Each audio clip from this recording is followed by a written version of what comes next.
Abhilash Pillai presents in association with Texas Film Factory and Everstar Indian Pablo Party. So, nallൊരു കൈയടി. And also congratulations to the entire team. അല്ല, നേരത്തെ ഒരു കാര്യം പറയാൻ ഞാൻ മറന്നുപോയി. ഉർവശി ചേച്ചിയുടെ മകളുടെ ഒരു എൻട്രി, ഒരു ഏറ്റവും തുടക്കകാലത്ത് വരാൻ പോകുന്ന ഏറ്റവും നല്ലൊരു സിനിമയാവട്ടെ. വലിയൊരു ലെഗസിയാണ് കുഞ്ഞാറ്റയ്ക്ക് മുന്നോട്ട് കൊണ്ടുപോകാനുള്ളത്. Wishing you all the best. നേരത്തെ പറയാൻ വിട്ടുപോയി. സോ താങ്ക് യു ചേച്ചി. ഞാൻ ചേച്ചി സ്റ്റേജിൽ തന്നെ നിൽക്കുക. ഒരു ചെറിയ റിക്വസ്റ്റ് ഉണ്ട്. കാരണം നമ്മൾ ചേച്ചി ആരാധിച്ച് ഇഷ്ടപ്പെട്ട ഒരാളുണ്ട് അല്ലേ, ഉർവശി ചേച്ചി. അപ്പോൾ ഉർവശി ചേച്ചീനെ കൂടെ ഈ ഒരു സ്റ്റേജിലേക്ക് ഇൻവൈറ്റ് ചെയ്യാനായിട്ട് ഈ ഒരു സമയം ആഗ്രഹിക്കുകയാണ്. ചേച്ചീനെ എല്ലാവിധ ബഹുമാനത്തോടും കൂടെ ഒരിക്കൽ കൂടി ഞാൻ സ്വാഗതം ചെയ്യുകയാണ്.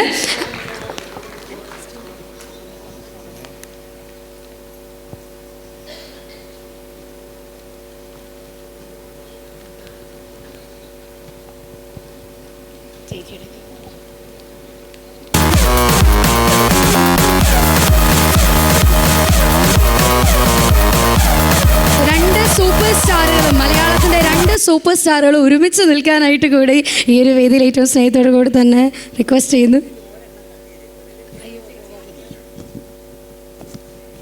രണ്ടെണ്ണം നീ പെണ്ണ് പറഞ്ഞു, അതിൽ ഒരെണ്ണം കട്ട് ചെയ്താൽ മതി കേട്ടോ. പെണ്ണല്ലേ നീ, അഭിനന്ദ. ഒരെണ്ണം എനിക്ക് താല്പര്യം വേണ്ട വെച്ചാൽ വേണ്ട. എനിക്ക് ആ ഒരു മഹാഭാരം ചുമക്കാൻ നമുക്ക് വയ്യ. സൂപ്പർ സ്റ്റാറാണ് എന്ന് പറഞ്ഞ് കേൾക്കുമ്പോൾ ഭയങ്കര ഒരു ഭാരമാണ്. നമ്മൾ വലിയ കുഴപ്പമില്ലാത്തൊരു ആർട്ടിസ്റ്റാണ്. ഇങ്ങനൊരു സൈഡിൽ കൂടെ അങ്ങ് പോകുന്നതല്ല നല്ലത്. അതാന്നല്ല. ഇപ്പം എന്നെ വിളിച്ചെന്തിനാടാ?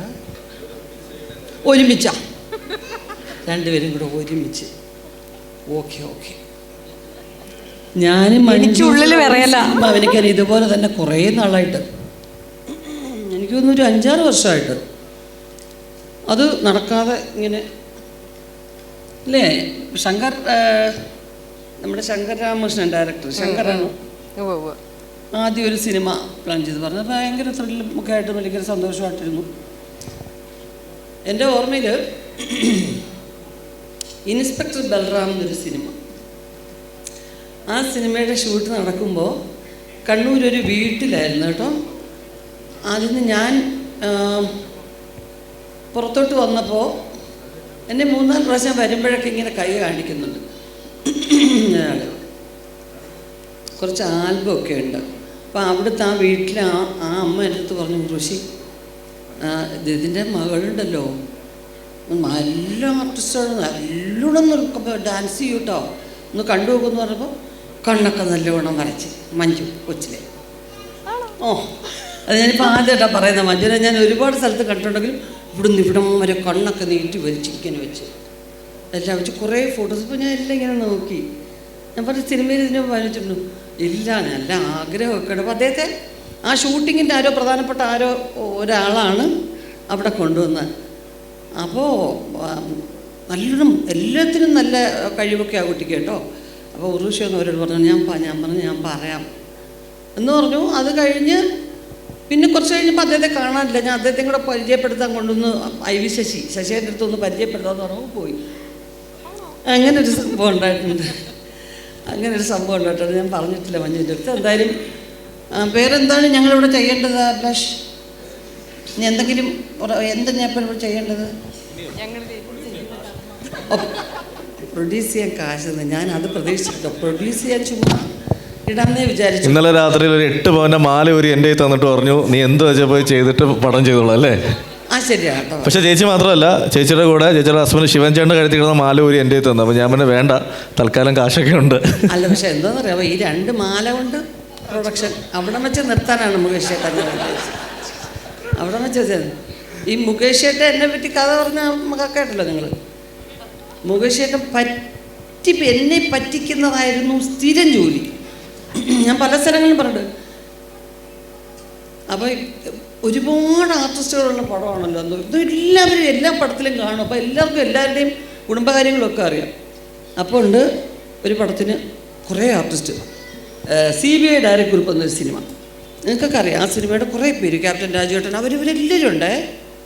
അപ്പോൾ മുകേഷ് ചേട്ടൻ ഇങ്ങനെ ഒറ്റയ്ക്കൊരു സ്ഥലത്ത് പോയിരിക്കുന്നു. ഇങ്ങനെയൊക്കെ ആക്കുന്നു. ഒരു പേനയും ഒരു പേപ്പറും എടുത്തു. ഞാൻ പറഞ്ഞു എന്താ മുകേഷിട്ട് അപ്പോൾ എന്തെന്നാ എഴുതുന്നേന്ന്. ഉർവശി എല്ലാവരും എന്നെ കളിയാക്കുന്നു. ഉർവശി എനിക്ക് പാട്ടൊക്കെ എഴുതണം. ഉർവശിക്ക് അറിയൂടെ നമ്മുടെയൊക്കെ നാടക കുടുംബമല്ലേ, അപ്പോൾ എനിക്ക് പാട്ടൊക്കെ എഴുതണമെന്ന് ഭയങ്കര ആഗ്രഹമുണ്ട്. പക്ഷേ അവരൊക്കെ പറയുന്നു ഓ മുകേഷ് പാട്ട് എഴുതുന്നു, ഇവിടെ പാട്ട് എഴുതാനൊന്നും ആളില്ല, വലിയ വയലാറെന്നാണ് വിചാരം എന്നൊക്കെ പറയുന്നു. അപ്പോൾ ഉടനെ എനിക്ക് സെൻറ്റിമെൻറ്റ്സ് വരും. നമ്മൾ ആര് പറഞ്ഞു മുകേഷേട്ട അങ്ങനെ പറയാം? പിന്നെ ഇവരാണോ തീരുമാനിക്കുന്നത്? മുകേഷേട്ട എഴുതിയിട്ട് എന്നെ വായിച്ച് കേൾപ്പിക്കും. ഞാനൊരു വലിയ സപ്പോർട്ട് ചെയ്ത് വലിയൊരാളായിട്ട് നിൽക്കുക. അപ്പോഴീ ഒറിജിനൽ സ്വഭാവത്തെക്കുറിച്ച് ഞാൻ മറന്നു പോന്നു. പിന്നെയും ഞാൻ പറ്റിപ്പോവും. ചേച്ചി ഉർവശി അപ്പം ഇങ്ങനെ എഴുതി. എന്നിട്ട് ഉർവശിൻ്റെ കളിയാക്കത്തില്ലല്ലോ. ഞാൻ പറയൂ ഇല്ല ഏട്ടാ കളിയാക്കത്തില്ല. തിരുനെല്ലിക്കാട് പൂത്തു തിന്നാൻ കിളി ഇറങ്ങി, കിളിയാട്ടും പെണ്ണെ കളിയാടാൻ വായോ. അങ്ങനെ പറഞ്ഞു.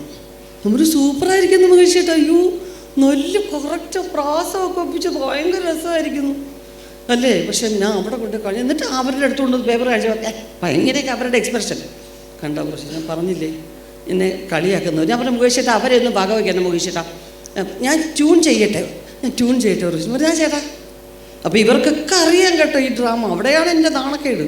അപ്പോൾ ഞാൻ ശരി ചേട്ടാ ഇങ്ങനെ പലരും വരും. തിരുനെല്ലിക്കാട് പൂത്തു തിന്ന എന്തൊരു നല്ല ട്യൂൺ. ഞാൻ പറഞ്ഞു പോവാൻ എന്തൊരു നല്ല ട്യൂൺ ഇത്. ചേട്ടാ ഇത് സൂപ്പറായിരിക്കുന്നു ചേട്ടാ, നന്നായിരിക്കുന്നു. ആണല്ലേ ഉർവശി? ഇത് ഉർവശി വെച്ചോ, ആരെയും കാണിക്കല്ലേ. എനിക്ക് ഈ പരിഹാസം കേൾക്കാൻ വയ്യ ഉർവശി. നമ്മുടെ ഒന്നും കുടുംബത്തിൻ്റെ വാല്യൂ ആർക്കും അറിഞ്ഞോ. അപ്പം ഞാൻ ഭദ്രമായിട്ട് ഞാൻ ഓരോരുത്തർക്കും നിങ്ങൾ കേട്ടോ മുകേഷേട്ടൻ്റെ പാട്ട്? ഇല്ല, അവർക്കൊക്കെ അറിയാം കേട്ടോ. ബഹദൂർ അങ്കിൾ മാത്രം അടുത്ത ഡയലോഗ് ഏതാണെന്ന് നോക്ക്, മുകേഷിൻ്റെ പാട്ട് നോക്കിക്കൊണ്ട് നടക്കാതെ. അപ്പം ഞാനിത് വെച്ചു. എന്നിട്ട് ഞാൻ തന്നെ തിരുനെല്ലിക്കാട് പൂത്തു തിന്നായി സൂപ്പറായിരുന്നു. പിറ്റേന്ന് രാവിലെ ഞാൻ അവിടെ നിന്ന് എറണാകുളത്തോട്ട് പോവുക വേറൊരു പടത്തിൻ്റെ ഷൂട്ടിങ്ങിന്. വണ്ടി കയറിയിരുന്നപ്പം ചേട്ടൻ നേരത്തെ പറഞ്ഞ കുട്ടപ്പൻ, അന്നത്തെ മുൻ മുഖ്യമന്ത്രി കരുണാകരൻ്റെ പൈലറ്റായിട്ട് പോയ കുട്ടപ്പൻ്റെ വണ്ടിയാണ്. അപ്പം പെട്ടെന്ന് കൊണ്ടുവന്ന് വിടും, ഭയങ്കര സ്പീഡാണ്. ഇതിനോട് 5 മിനിറ്റ് ആകുമ്പോൾ ഞാൻ പറഞ്ഞു കുട്ടപ്പ പാട്ടിട്ടു. കുറേ പാട്ടുകൾ ഇങ്ങനെ വന്ന് അടുത്തത് ഒരു പാട്ട് കാസറ്റാണ്. യേശുദാസും ഇതും ചേർന്ന് ആലപിക്കുന്ന ഗാനം എന്ന് പറഞ്ഞ് നേരത്തെ കാസറ്റ് ഇറക്കുമല്ലോ. ദാസേട്ടനും വേറെ തിരുനെല്ലിക്കാട്. നമ്മൾ അയ്യോ അതിനിടയ്ക്ക് ഈ പാട്ട് സിനിമയിലും എടുത്തോ എന്ന് ചോദിച്ചു. ഏത് പാട്ട് ചേച്ചി ഇത്? ഞാൻ പറഞ്ഞു ഇന്നലെ മുകേഷേട്ടൻ എഴുതിയ പാട്ട് ഇന്ന് സിനിമയിൽ വന്നിരിക്കുന്നു. ചേച്ചി ഇത് ജോഷി സാറിൻ്റെ പടത്തിലെ പാട്ട് മുകേഷേട്ടനും പാർവതിയും കൂടെ അഭിനയിച്ച് ഞാൻ അല്ലേ കൊണ്ടുവന്ന് വിട്ടിട്ട് ഇങ്ങോട്ട് കൊണ്ടുവന്നു. എനിക്കാണെങ്കിൽ അപ്പം കൈ കെട്ടിയിരുന്നെങ്കിൽ എങ്ങനെ അങ്ങോട്ടോട്ടല്ലോ ഇങ്ങനെ എടുത്തൊക്കെ കറക്കി എറിയണോ. എനിക്ക് മാനക്കേട് സഹിക്കാൻ വയ്യ. ഞാൻ ആ ലൊക്കേഷനിലെ എല്ലാവരോടും പറഞ്ഞില്ലേ ഈ പാട്ടിനെ കുറിച്ച്. 4-5 ദിവസം കഴിഞ്ഞ് പോകണം, വരുമ്പോൾ മുകേഷേട്ടനെ കാണണോടെ. എല്ലാവരുടെയും മുമ്പിൽ വെച്ച് എന്ത് പറഞ്ഞ് തോൽപ്പിക്കാം? ആർക്കും ഒന്നും പറഞ്ഞ് തോൽപ്പിക്കാനൊക്കത്തില്ല.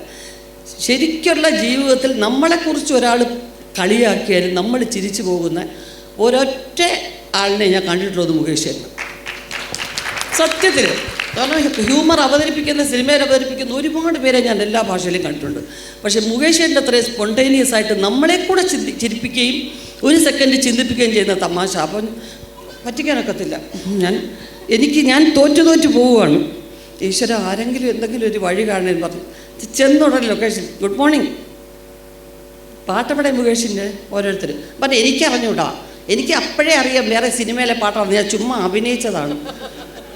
അതുപോലെ ഏതെല്ലാം സന്ദർഭത്തിൽ അത് ഈ പടത്തിൽ മുകേഷേട്ടുണ്ടെന്നപ്പോൾ ഞാൻ പറഞ്ഞു ആദ്യം തന്നെ മുകേഷേട്ടുള്ള പടത്തിൽ അയ്യോ സൂപ്പറായിരിക്കും മുകേഷേട്ടൻ. കാരണം എന്താ പറയുക, ലൊക്കേഷനുകൾ ആനന്ദകരമാക്കാനാണ്. സത്യത്തിൽ കുറേ കഥ കേൾക്കാൻ നമ്മളെ തന്നെ പരിഹസിക്കും, നമ്മളെ തന്നെ പറ്റിക്കും, എന്നാലും കൂടെ നമ്മൾ കഥ കേട്ടു. അങ്ങനെ എന്തായാലും പ്രൊഡക്ഷൻ ഹൗസ് ഐശ്വര്യമായിട്ട് അഭിലാഷും അതെ ഞാനിപ്പം ഒരു പടം ചെയ്തു, അതിൻ്റെ റീ റിലീസ് ഉടനെ ഉണ്ടാവും. പിന്നെ അത് ചെറിയ ചില സാങ്കേതിക കാരണങ്ങൾ കൊണ്ട് നമുക്കത് മുന്നോട്ട് കൊണ്ടുപോകാൻ പറ്റില്ല.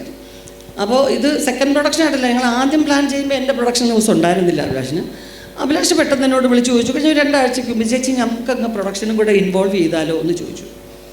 കുഴപ്പമില്ല, കാരണം എന്ന് വെച്ച് കഴിഞ്ഞാൽ അതിന് വളരെ ആക്റ്റീവായിട്ട് പ്രവർത്തിക്കാൻ അറിയാവുന്ന ആളാണ് അഭിലാഷ്. അപ്പോൾ ഈ പുതിയ പ്രൊഡ്യൂസേഴ്സ് വരുമ്പോൾ പലരും എന്നോട് ചോദിക്കുന്നൊരു കാര്യമാണ് അടുത്ത സമയത്ത്, ചേച്ചി വന്നു കഴിയുമ്പോൾ പ്രൊഡ്യൂസേഴ്സ് കൗൺസിലിൽ നിന്ന് ഭയങ്കരമായിട്ട് പേടിപ്പിക്കുന്നു. ഇതിൻ്റെ ആവശ്യമുണ്ടോ നിങ്ങൾക്ക്? പടം എടുക്കേണ്ട ആവശ്യമുണ്ടോ? മറ്റെന്തെങ്കിലും ബിസിനസ് ചെയ്താൽ പോരെ? ഇങ്ങനെ ചോദിക്കുന്നത് എന്താ വെച്ചാൽ അങ്ങനെ പലരും ചോദിക്കാറുണ്ട്. അല്ല, ഞാൻ പറയും കുറച്ച് നമ്മൾ കരുതലായിട്ടിരിക്കാൻ വേണ്ടിയായിരിക്കും. കാരണം എനിക്കറിയാൻ വയ്യ. കാരണം ധാരാളം നിർമ്മാതാക്കൾ ഇവിടെ വരണം, പ്ലാൻ ചെയ്ത് നല്ല സിനിമകൾ ഇവിടെ ഉണ്ടാവണം എന്ന് പറയുന്നതാണെന്നാണ് എൻ്റെ വിചാരം. പക്ഷെ ഇപ്പോഴാണ് ഞാൻ അറിയുന്നത് അങ്ങനെ അല്ലെന്ന്. എന്ന് പറഞ്ഞ പോലെ ഞാൻ പറഞ്ഞു, ഞാൻ വരണോ എന്ന് ചോദിച്ചു. ചേച്ചി വരണം, ധൈര്യമായിട്ട് ചെയ്യാൻ പറ്റും. കാരണം എനിക്ക് വിശ്വാസമുള്ളൊരു സ്ക്രിപ്റ്റിൽ ഞാൻ പ്രൊഡ്യൂസ് ചെയ്യുമ്പോഴല്ലേ അതല്ലേ ശരിയായില്ല.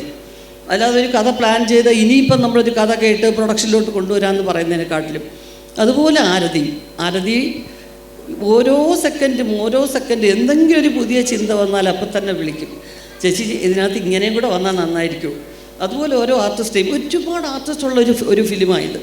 അതുകൊണ്ടാണ് ആദ്യം നമ്മൾ തമിഴും മലയാളവും എന്നുള്ള ബൈലിംഗ്വൽ നിന്ന് തന്നെ മനസ്സിൽ ചിന്തിച്ചതും രണ്ടിലും കൂടെ ഉൾപ്പെടുന്ന ആർട്ടിസ്റ്റുകളെ വെക്കാമെന്നുള്ളത്.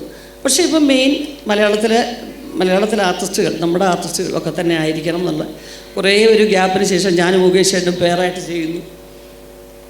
അല്ല, 4-5 വർഷത്തിന് മുമ്പ് ചെയ്തു എങ്കിൽ പോലും ഞങ്ങൾ ഉദ്ദേശിക്കുന്ന തരത്തിലൊരു കോമ്പിനേഷൻ ആയില്ല ആ സിനിമ.